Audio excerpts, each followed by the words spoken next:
I'm excited to be headed to San Diego on November 4th and 5th this year for the ERE Recruiting Innovation Summit. This event always brings together the best in talent acquisition, recruiting leaders, HR executives, HR tech, people that are really shaping where this industry is going. This is it's more than just a pitch fest. I mean, this is where actual learning comes in. They've been around for 30 years. It's a great event at San Diego in November. And you're going to have some excellent speakers, demonstrations. We have pin.com there. Joel Loudry will be there. You'll have the team from ERE there, Jim Stroud. These are people that have been shaping the industry this decade and really where it's going in terms of AI and the blend with AI and recruiters and all that good stuff. I went in April this year and it was a transformative experience. We had a great time with Digital Recruiter booth and speaking and just people learning about automation and content and AI tools. It was just really cool event. So I'll be an official content partner representing Digital Recruiter. So we're going to be capturing videos, doing man on the street, interviewing the speakers, the sponsors, really getting a pulse on the action. So if you're in talent acquisition, if you're agency recruiter, this is the place to be on November 4th and 5th. Go meet your peers in person, learn from them. There's virtual tickets, there's in-person events. It's an awesome time. And so please enjoy our ERE podcast series so it gets you a glimpse of all the people that are going to be at ERE, and we'd love to see you there. Welcome back to the ERE Recruiting Innovation podcast series. I am Clark Wilcox, your host, founder of Digital Recruiter. I've been so fortunate to partner with ERE and all the wonderful sponsors and speakers that are going to be at the event November 4th and 5th in San Diego. Today, I'm joined by Jay Olson, the Director of Global Talent Acquisition at Medtronic. Eb and I, we actually had to press record because I think we've talked for about 15 minutes offline. So I am pumped to actually hit record and have this conversation. He's been in agency, he's been corporate. There's a ton of experience. There's a ton to talk about. And he's going to be part of a panel on at the general session at the end of day 2, a practical AI framework for smarter recruiting. So we're going to dive into that and a bunch of other things. So Jay, thanks for being here. Clark, it's wonderful to be here, and it, like you said earlier, I know we've already been talking, so hitting record now feels like we're mid conversation. But it's if we can take what we've already been talking about and pull it through, let's do it. I think we'll get it done. I think we're just scratching the surface. So I have confidence in us that we're going to get there. So let's. I mean, Medtronic is a big company. I think a lot of people listening to this are going to have heard of it and know it.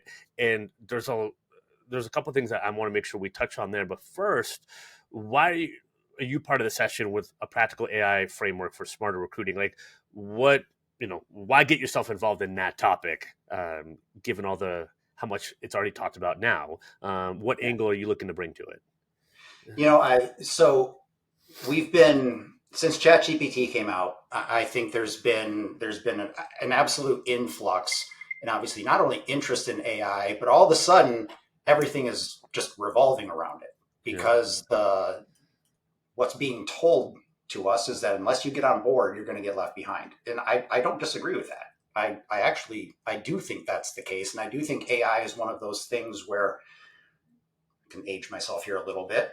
People are talking about, the old .com boom and how they're seeing a lot of similarities kind of in that AI space. Well, I was recruiting back in the .com boom, and now I'm recruiting in this whole kind of this intersection of AI becoming much more mainstream. Ironically, though, TA has been using forms of AI for well over a decade.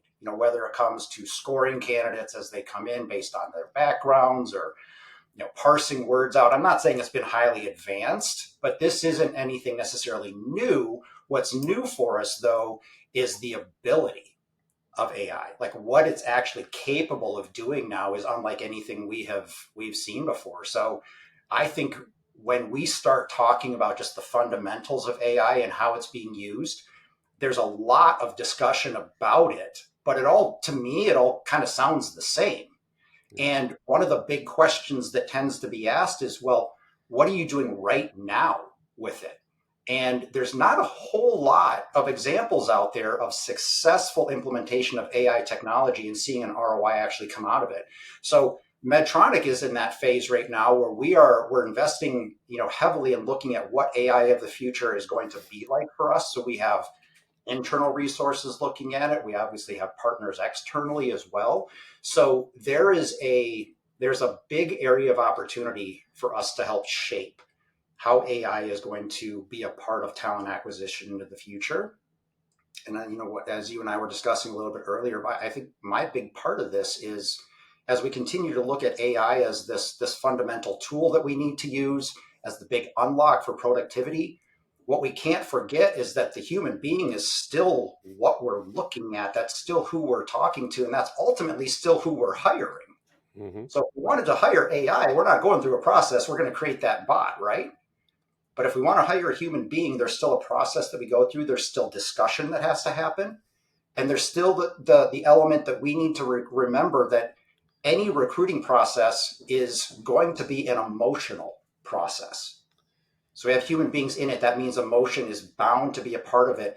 And Gartner, a number of years ago, actually charted the emotional highs and lows of a job search. So when we think about where AI needs to be implemented, even look at that overlay of where the highs and lows of emotion. I would highly recommend you not have AI be a part of your process in those moments, because that's where the human connection becomes so important. So that's the discussion that we're having internally, of how do we make all of this work together in a seamless way that still gives an amazing candidate experience, but doesn't drive our internal team crazy as well.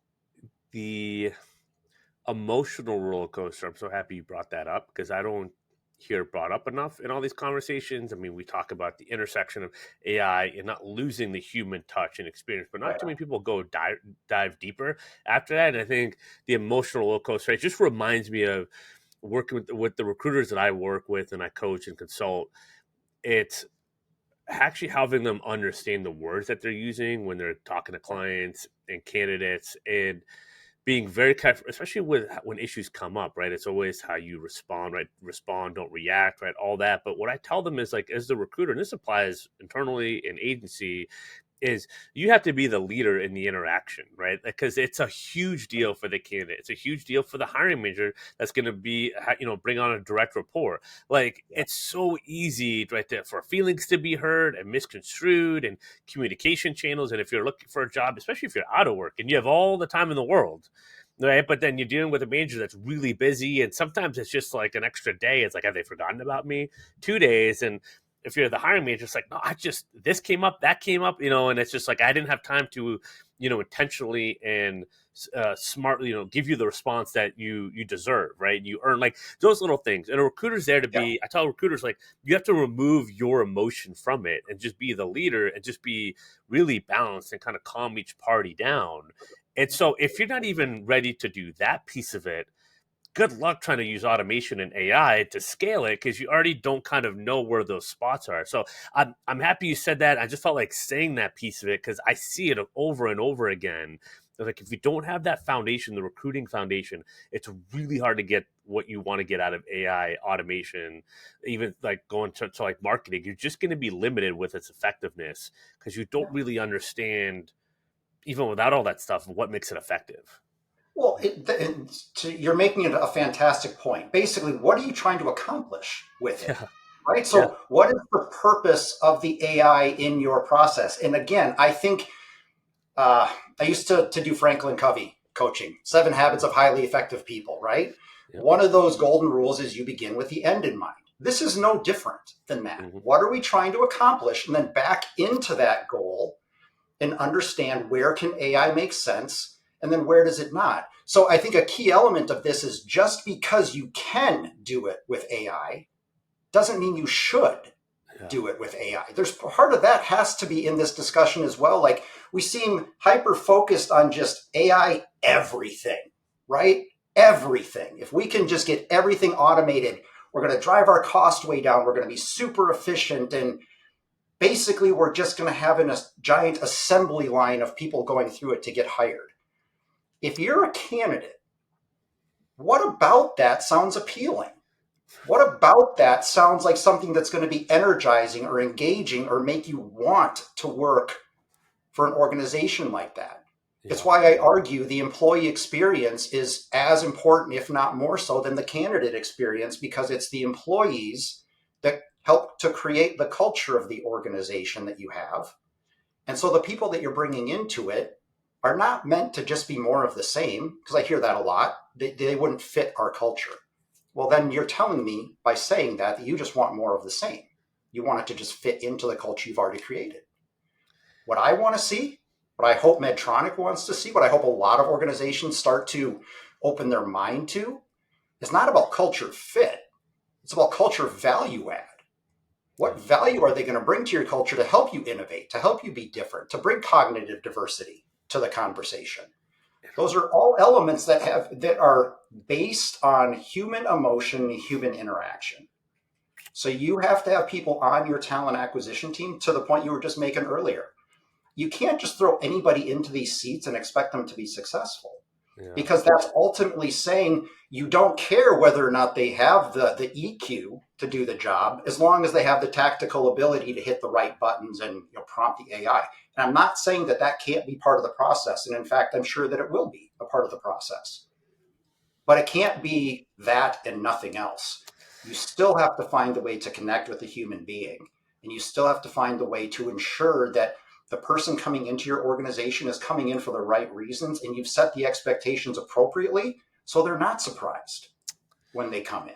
Yeah. You should never have somebody come to you after 3, 4, or 5 months of being in the role, coming back and saying, hey, you didn't tell me it was going to be like this. Yeah. If we get to that point, we haven't done our job well. Yeah. So the balance that we have to have here in terms of creating an efficient, quote unquote, seamless process, with also delivering bespoke information to an individual that is different than every other person you're talking to, because that's what makes us uniquely human. That all has to be accounted for as we're talking about this process. If you forget the human parts of it, if you get so focused on the automation pieces, you forget why you're automating. You're trying to make it easier for the human being, not more difficult. Exactly. And look, as people try to work with this stuff, it's going to be a bumpy road, right? So there is some of that, and you see people relying, be like okay with that, and some people constantly looking to refine. So you can't do all this without cracking some eggs. I think Absolutely. that goes without saying, but I'll say it anyway. But to your point, reverse engineering the why helps you deal with those as the eggs are cracked and all that. You're like, yep, it's part of the process. And people have surprisingly more grace, when even just that is said and acknowledged. Right. And it's like I was, at a conference last week. I had someone helping, manage, my messages on LinkedIn, just to because I was out and about and all that stuff. Just Right. I didn't want to be on my phone all day every day when I'm trying to meet people and talk to people. Yeah. And it's the same thing with with hanging out with the kids. Try to put it away. Try to be present. And and I think one response was looked like a little bit out of maybe touch or something like that, right? They kind of just went in to try to say something, and I was like, oh, hey, someone was just checking in. The 124 rule for me is, I learned at Aerotech, responded in an hour and solved the problem in a day, right? And so we were trying to kind of uphold that a little bit, and so stuff is going to get messed up. And I was like, hey, I tried to have this to solve this problem, maybe it didn't come across. The person's like, oh, no problem, totally makes sense, right? And so, but that goes to feedback. And I think a lot of this stuff, people are terrified to give feedback, right? Or to be honest, or to be transparent with, a prospect or a candidate and all that. And I don't know what you think your thoughts are, but I feel like figuring out a way to give healthy feedback. And I know a few bad apples have ruined it for the rest of us in terms of the way they've responded to some feedback. But I feel like just that piece of it could be a starting point. Is that a way you would leverage AI or automation, not to give the feedback, to help craft it or something else? I'd be curious your thoughts on the best ways to kind of use some AI and automation right now. For me, even figuring out the appropriate way to give feedback in terms of helping you draft a message could be beneficial. I do think the help with drafting messages, certainly from just a professionalism standpoint, I think there's a huge opportunity with AI there. The interesting part about this, right, is, so we talk so much about the importance of AI, integrating AI, using AI, all of these things, and yet in the very next breath, we'll talk about, well, why are these candidates all using AI? They're just using AI to create resumes. They're using AI to prep for interviews. Well, no kidding. Of course, that's what they're doing. And we need to be looking at it at the same way. So how do we get past this point of making people feel guilty for using AI even though everything we're talking about says you better be using AI. Right. That to me is the walking contradiction we have right now. Yeah. Is that everybody needs to know how to use it, become an expert in it. Otherwise, you're never going to have a job in the future. That's what everybody's being led to believe, right? Yet, as soon as we find out somebody's using AI, we're like, well, no, you're cheating now. You're using AI. It doesn't make sense. So internally, as an organization, we need to be thinking about this as well. We're not cheating by using AI if we use it in the right ways. And this is what I want us as organizations to be thinking about, us as talent acquisition professionals to be thinking about. Using AI is a great thing for us if used in the right way. So to the point you were making earlier about giving feedback, I think when you can take the synopsis of a debrief and you can break it down into a summary using AI with some of those key highlights, that would be great feedback to provide to candidates. But the question is, and I know we sort of touched on this, depending on the size of your organization, there's a lot of compliance things you have to worry about there. Yeah. How much are you willing or able, is probably the better way to phrase it, how much are you able to share with candidates afterwards? Because most organizations have become extremely conservative with that, rightfully so, because we've entered into a very litigious society. Yeah. So sharing feedback has become more difficult to do because there's a fear that it's somehow going to be twisted and then used against the organization. So what's the path of least resistance? You just don't provide any. Yeah. And that becomes your universal truth of you just don't provide any. I don't agree with that way of thinking because I think human beings do deserve feedback. But I will put a huge asterisk next to that point, though. You do have to be careful in how you do it.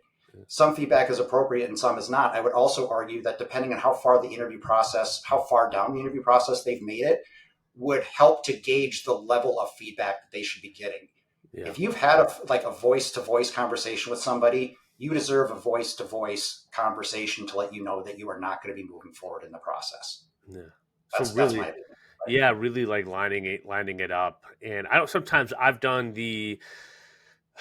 offered the voice to voice. Like I give it an email, and I'm like, if you want to have a phone discussion about this, like let me know, and I'm happy to do it. I'm trying to find that balance of because sometimes people don't want to talk in the moment, or they're getting heated. So I want to make Yeah. sure that they have the ability to be kind of calm, cool, and collected, and and kind of those different pieces, and kind of like test out different ways because I've done the just pick up the phone and give the feedback. I think now as an owner of a company, I want to make sure it's written, but everyone has the opportunity to talk to me and You to get know, clear feedback and kind of just finding different balances and what works.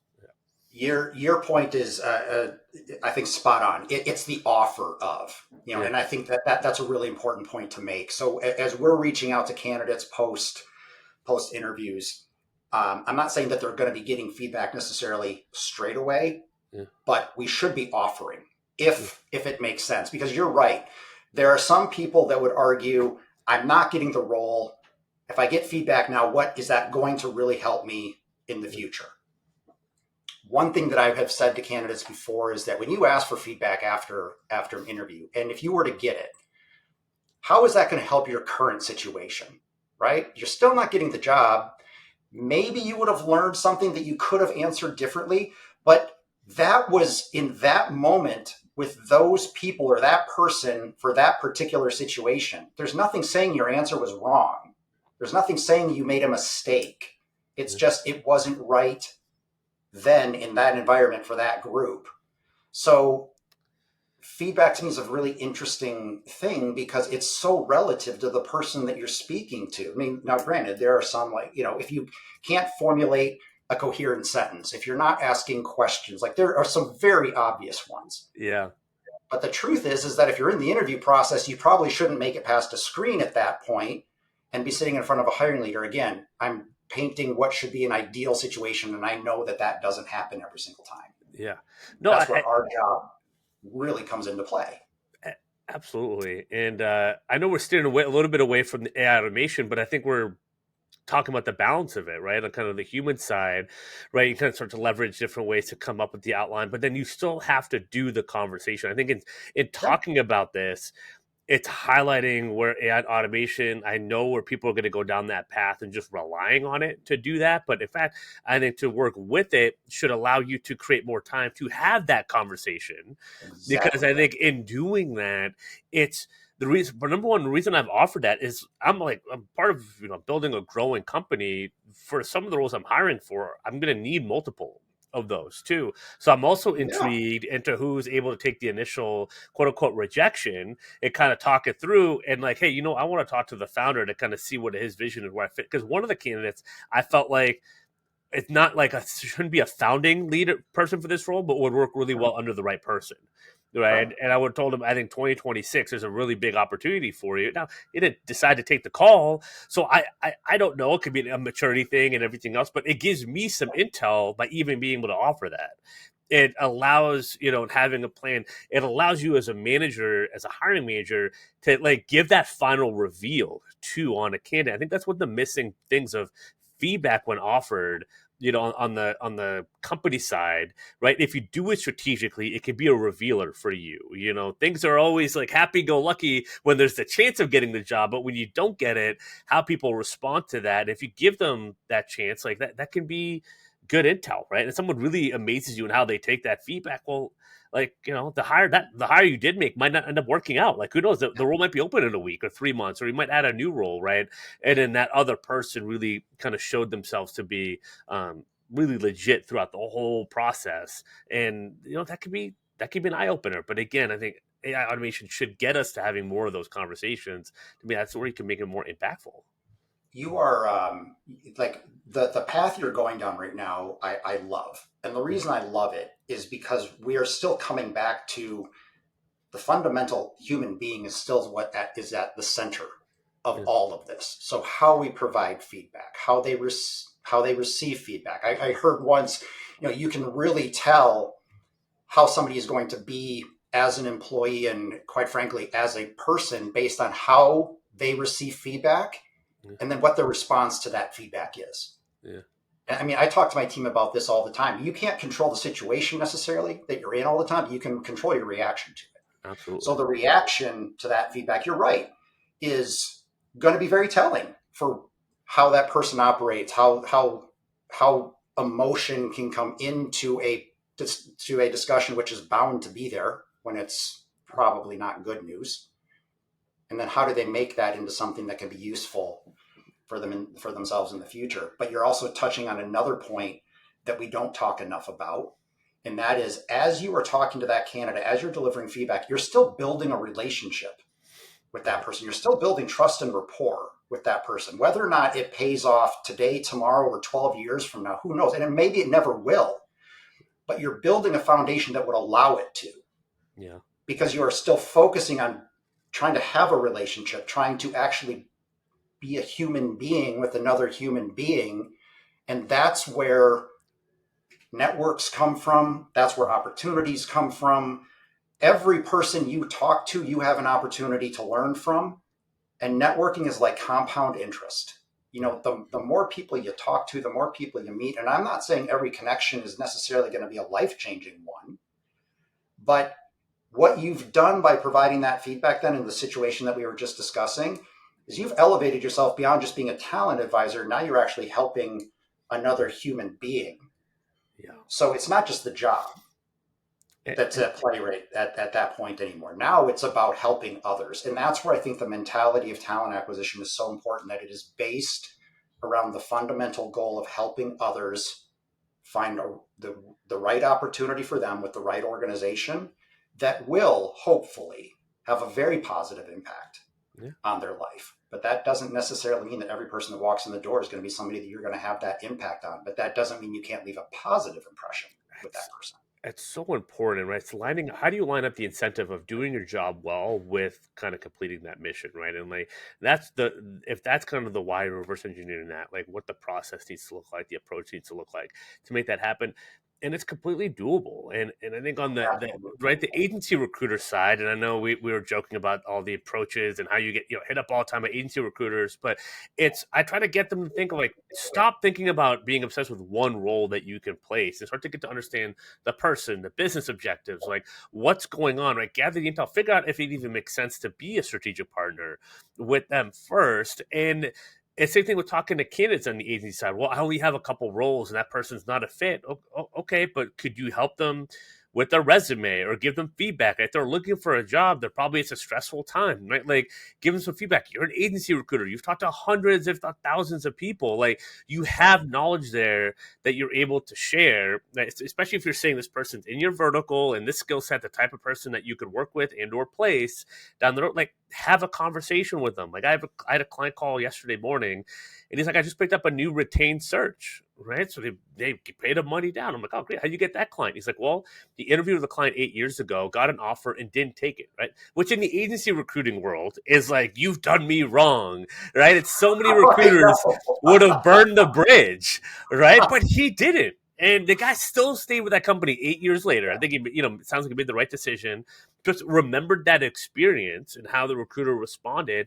It was like, I wouldn't even think of working with anyone else, right? And like, here we are 8 years later, right? So like, the things, the behaviors and actions you have today, like, impact that going forward. Everything, to your point, is a compounding effect. And the tech and the marketing, it's so cool how we can leverage and expedite us building a network. And you and me get to meet and have this conversation, which is Absolutely like, right. you know what I mean? And it's like that's the piece of it. I think that's the opportunity. If you can leverage all this to figure out, how can I clean up my systems, my approach now, and like really raise my bar.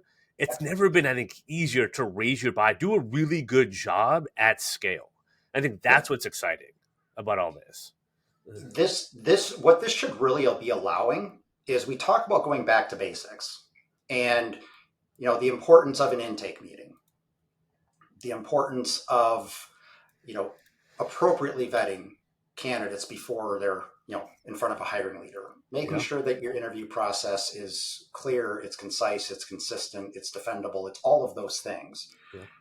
yeah. So as we're looking to create those processes, where AI really needs to come in is, and you had said this earlier, it's to help remove the busy work that comes with that, which is just an inevitable part of, that's an inevitable part of our work in working with systems, especially in a field like ours where documentation is heavy and it's mandatory. We have to document basically everything.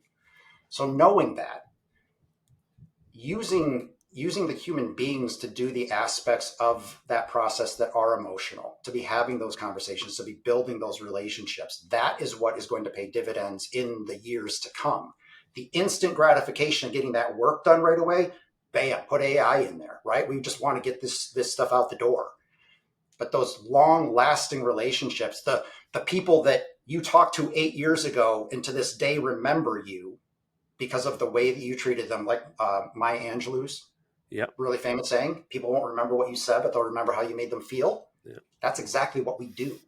That's exactly How we that's make people feel through this process, how we help them through this process, how we understand their unique needs through this process what is super important. And AI is not going to do that. They're well never, I shouldn't say never. It is not to the place where it's able to do that. and you said something when we are offline, off air, which is human beings are the most volatile product on earth. Yeah. And I love that phrase. I'm gonna remember what you said and how you made me feel. I'll put it that way, Jay, because that was a great line.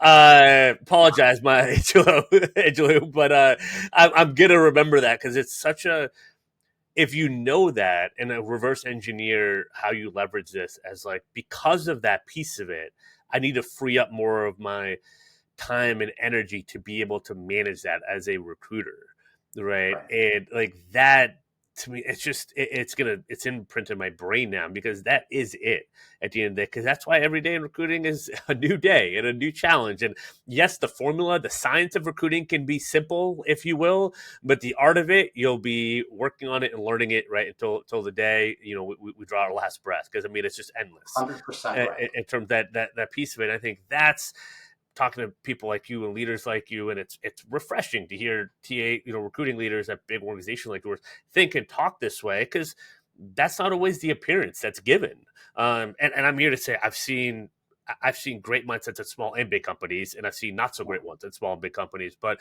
I think that's what's refreshing is people hear that, and it can be a frustrating process to deal with right now, applying for a job and looking for a job.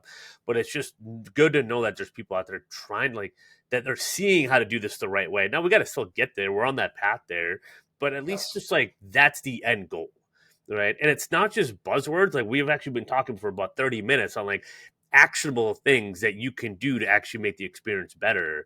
And I think it can be very buzzword land with AI and Oh my automation. I think goodness. Yes. actionable is key. I think ERE does a really good job of making it in terms of more layman terms, so someone like me can understand what's going on and everything else. And Oh, I think that's like refreshing to know that those circles exist. and I think that what I, one of the things we had talked about earlier, why am I excited to be going to ERE? Yeah. And I think it's for the very reasons that you're talking about right now. Because the folks that I'm having the opportunity to meet prior to being there, those that I know already that are going to be there, Yeah. there are so many minds that are going to be converging on ERE that have a very similar mindset Mm. to what I'm talking about. It's a very human first approach, Yep. while understanding that technology is there to help us be better, Yeah. which is as close to cliche as I think we're going to get in this conversation. Is AI is here to help us. It is. It is, and it can, and it will, and it has a lot of capability that I believe we have yet to unlock. But that's the point, is that we don't know ultimately where this is going to wind up. There's a lot of theories, but we don't know for sure. So now we are asking questions we've never had to ask before. Yeah. Is this something AI could do? Do we need a human being for this? So we are we're an important, I don't know, call it moment in talent acquisition, where what we do, the goal will not change. Our goal never changes, but how we get to that goal, that's the constant evolution that we're working through, is how do we get to that goal with modern technology, with modern expectations, with a global economy the way it is, with us being connected 24/7. All of these things are new just in the past couple of decades. Like, let's not forget that. A couple of decades ago, this was not the reality. We were talking about posting jobs in newspapers. Monster was brand new. And that was like, oh my God, an online job board. What is this? Yeah. Imagine how far we've come since then. And that's just been a couple of decades. And AI is here, and look at how much it's fundamentally changed how we're thinking about the work we do just over the past couple of years. Yeah. So we're in for a really interesting ride going forward. But I just hope we keep the focus where it needs to be, and that is on the human being, because that is who we are here to serve. That is who we are here to help. It's very well said. And I think the opportunity to participate is there for anyone for the taking. No, I Yes. mean, a whole 5 years ago, I had a whole 100 connections on LinkedIn, and now I'm close to 20,000 and There you 25,000 go. followers. You can make your own reality, if you will, and be part of the conversation. You can interject yourself into the conversation, Yeah. and share value. And if you've been on the phones, if you talk to candidates, you've made offers, like, there's something you have value to add. Right. And there's always something there. And I think participate, you get out what you put in, and all those, right. We're going to the cliche segment, I guess, of this episode. But again, those things hold true. And right, going to San Diego in November and get to learning about this stuff, I couldn't imagine a better way to spend 2 days. Or if you got to show up virtually, like, that's fine too. You bet. But participate and join in, and there is a lot to learn, and there's a lot for you and me to learn, and everyone that's speaking there, and that's or attending, like, that's fun. But if you participate, and you can start to kind of piece some things together, see some of the patterns. I've been able to talk to people that were heavily involved in the dot-com boom, and Jeff Taylor, the founder of Monster, I interviewed him and got to see what that was like, and the similarities to here, and you talking about it. Right. Like, we get to participate in that if we didn't get to participate in that piece of it before, and that's exciting. And I think that's the opportunity, is that everyone, you, me, people listening, just has the opportunity to participate. So, like, get in there and, like, see what happens. Like, and you can't, people will try to predict the future, but just figure out how to participate in the present. I think that's a good starting point. There is, with how things are evolving right now, the speed at which things are evolving, Yeah. mistakes are inevitable. Failure is inevitable. Yeah. Embrace it. Like, understand this is going to be part of the journey. Don't be afraid of that, because every single one of us is going to fail. We're going to fall. We're not going to have things work the way that they want to. Here's a cliche: best laid plans Yeah. generally don't come to fruition the way that you want to, right? So we all have these great ideas for how it can work, but that doesn't necessarily mean that it's going to work that way. So life is full of disappointment, and we have to be able to work through those things. And that is an aspect that, again, I hope we can remember. Failure is okay. And Yeah. we're not going to get better without the failure. So we're going to need to make some mistakes right now. And that's where understanding that as a broad community of talent acquisition, what I've been impressed by, especially over the past few years, is it feels like more and more people are coming together to help one another. I'm one of the people, I don't believe in the war for talent. Like, I simply don't believe in it, because that's, to me, incredibly arrogant. It's saying that your organization and my organization always want the same people. Yeah. That's also assuming that every person wants to work at your organization. That's not true. Yeah. That's I want to find the best talent for Medtronic based on what we offer and based on what would be good for their career. And it might not be Medtronic, and it's okay, because we're not supposed to be the employer for everybody. I want to be the employer for the right people. And if Medtronic's not the right home, but a company down the road is, and I know somebody there, I'd love to help you get the job there, because we are in the business of helping people get work. Your A player might be a competitor's C player, and vice versa. And I think it's 100%. you don't know until you dive in, and having boundaries and your standards and what you're looking to accomplish. And I love you said the culture value adds and what that means and what that looks Yeah. like, which probably could be another 30-minute conversation. All great stuff, and it's I think we'll probably have to like continue and do some sort of recording live or whatever in person. And there's a whole bunch of other stuff that we can talk about and cover. But I know we're coming up on time. But Yeah. I want to make sure. So it's going to be general session, end of day 2. Obviously, check it out. It's going to be great talking about AI and just simplified frameworks just to get into the game. I think it's going to be super super helpful and super beneficial. Anything else? I'm just excited to be in rooms full of people and Yeah. and I know that these people are going to be far more intelligent than I am, which is perfect. That's exactly Yeah. what I want. I want to be the dumbest person in the room, because this is such a fantastic opportunity for anybody who's going to be there, whether it's virtual or in person. The amount of, I believe, sharing and just idea generation that can come through these conversations. I think some people come to conferences and they expect like they're going to leave with a suitcase full of things that they're going to be able to do. If you can leave with just one or two like tangible things you could actually do and implement, that's success, because Yeah. that's a step in a direction you weren't planning to take before you got there. So that's what I hope we can accomplish through the general sessions, through the breakout sessions, is just let's bring some of those new ideas forward. Maybe just an angle you haven't thought of things before, and maybe it'll just spur up that little bit of something in your brain to say, "Ooh, I could, and I should try that." Yeah. I think that's going to be the purpose coming out of ERE. Focus on one nugget, right? Maybe one nugget, one relationship that you can make. I think is a good starting point. So, It's a great starting point. well said, Jay. I think we can talk forever, but I appreciate your time and your knowledge and just sharing your thoughts and wisdom on all this. And I'm excited for general session and to meet you in person. And it's just been great. So thank you again. It's going to be an awesome time. I appreciate it, Clark. Thank you. You're welcome. Well, make sure to follow, subscribe, all that good stuff, and check out we'll post some clips about this. Make sure to either join us in San Diego or check it out virtually. Check out Jay's the session on day 2. Until next time, y'all. Happy hunting.